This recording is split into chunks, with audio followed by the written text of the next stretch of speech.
최근 비신의 코로나19 중증 환자의 대부분이 백신 미접종자인 것으로 나타났습니다.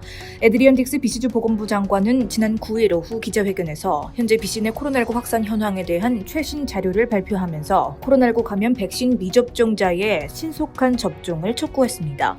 딕스 장관에 따르면 9일 기준 코로나19 감염 이후 중환자실에서 치료 중인 총 130명의 BC주 확진자 중 85%에 달하는 111명이 백신 미접종자인 것으로 드러났습니다. 나머지 19명 중 10명은 1회차 백신 접종자였고 9명만 백신 접종을 완료한 이들이었습니다. 특히 현재 중환자실에서 치료를 받고 있는 50세 미만 코로나19 확진자 32명 중에 백신 접종 완료자는 단 한 명도 없는 것으로 전해졌습니다. 최근 밴쿠버 종합병원과 서리 메모리얼 병원 등 메트로 밴쿠버 지역 최대 규모 병원은 중환자실 내 코로나19 관련 환자가 증가하면서 비응급 환자의 수술이 계속 지체되는 상황이 이어지고 있습니다.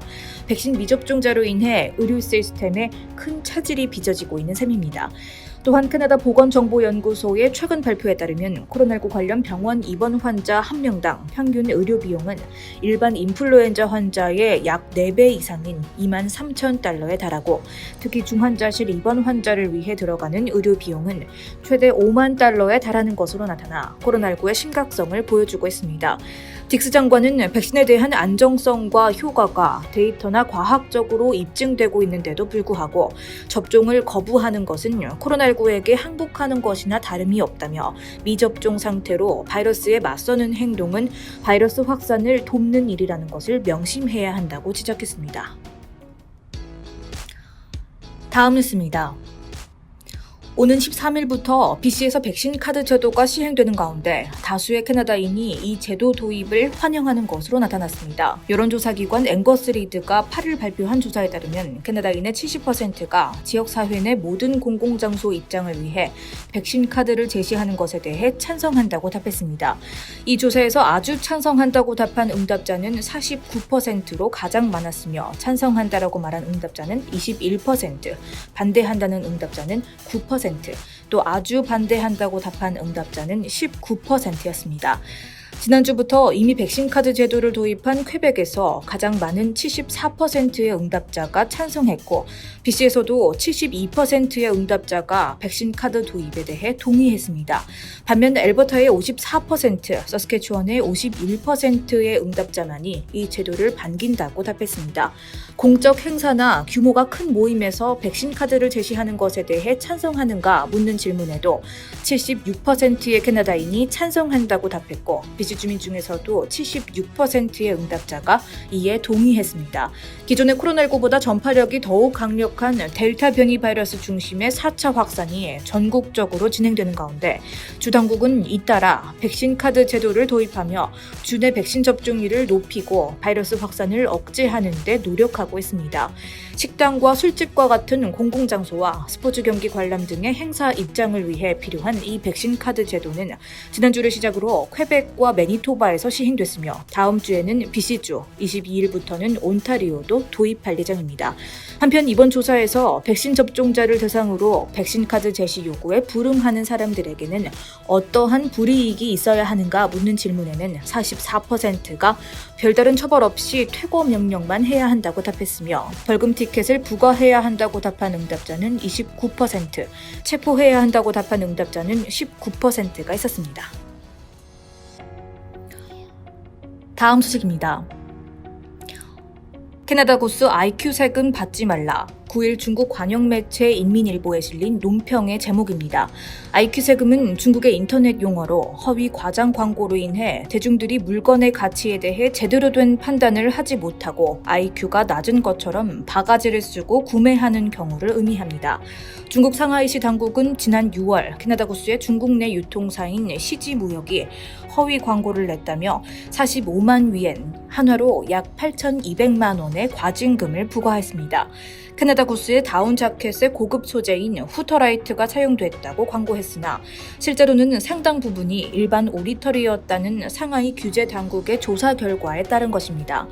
캐나다 고수는 알리바바 그룹이 운영하는 중국 최대 온라인 쇼핑몰 티몰에서 지난해에만 1억 6,700만 위엔, 한화로는 약 300억 원의 매출을 기록했을 정도로 중국 내에서 인기가 있습니다.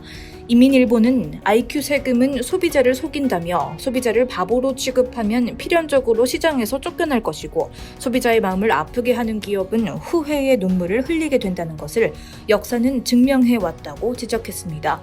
인민일보는 중국 소비자를 향해 외국 브랜드가 반드시 고품질을 의미하는 것은 아니며 외국 다운 자켓이 중국 다운 재킷보다 따뜻하다는 것은 아니라는 걸 이해해야 한다고 주장했습니다. 일본 야쿠르트도 최근 상하이시 당국으로부터 과징금 45만 위엔을 부과받았습니다. 프로바이오틱스가 코로나19 바이러스 예방에 중요한 역할을 한다는 등 허위 광고를 했다는 것입니다. 미국 아이스크림 브랜드 하겐다즈도 철퇴를 맞았습니다. 아이스크림에 사용된 초콜릿이 코코아 버터 등 상대적으로 저렴한 식물성 유지가 섞인 것으로 드러났기 때문입니다. 영국 아이스크림 전문 업체 매그넘도 다른 나라와 달리 중국에서 판매하는 아이스크림에 저가의 재료를 사용한 것으로 조사돼 비난을 받았습니다. 블룸버그는 중국과 서방 국가들 사이의 긴장감이 중국 소비자들에게 민족주의를 불러일으키고 있다고 지적했습니다. 폭스뉴스도 미국과 캐나다를 포함한 서방 국가들과 중국의 긴장감이 높아지고 있는 가운데 나온 조치들이라고 말했습니다. 다음 뉴스입니다. 캐나다의 한 해양공원에서 홀로 남은 범고래가 수족관 벽에 스스로 머리를 부딪히며 자해하는 모습이 포착됐습니다.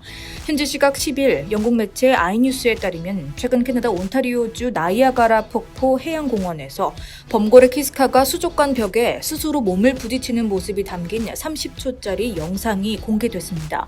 영상 속 키스카는 헤엄을 쳐 수족관 벽으로 다가가 반복적으로 자신의 몸과 머리를 벽에 부딪히고 있습니다.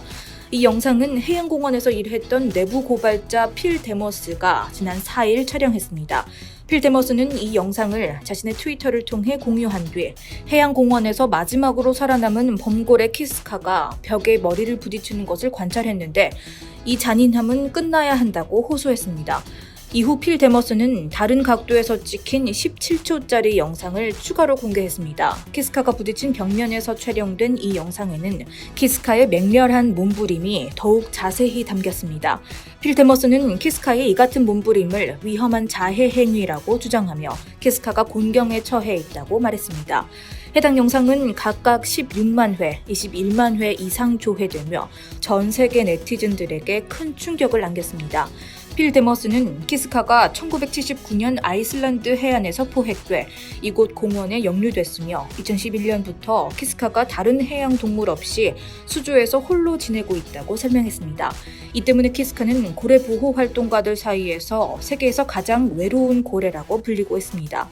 고래 보호 활동가 롭 루트는 키스카의 이 같은 행동에 대해 야생에서 잡힌 아이슬란드 범고래를 40년 동안 인공적인 환경에서 길러 생긴 스트레스의 결과라고 설명했습니다.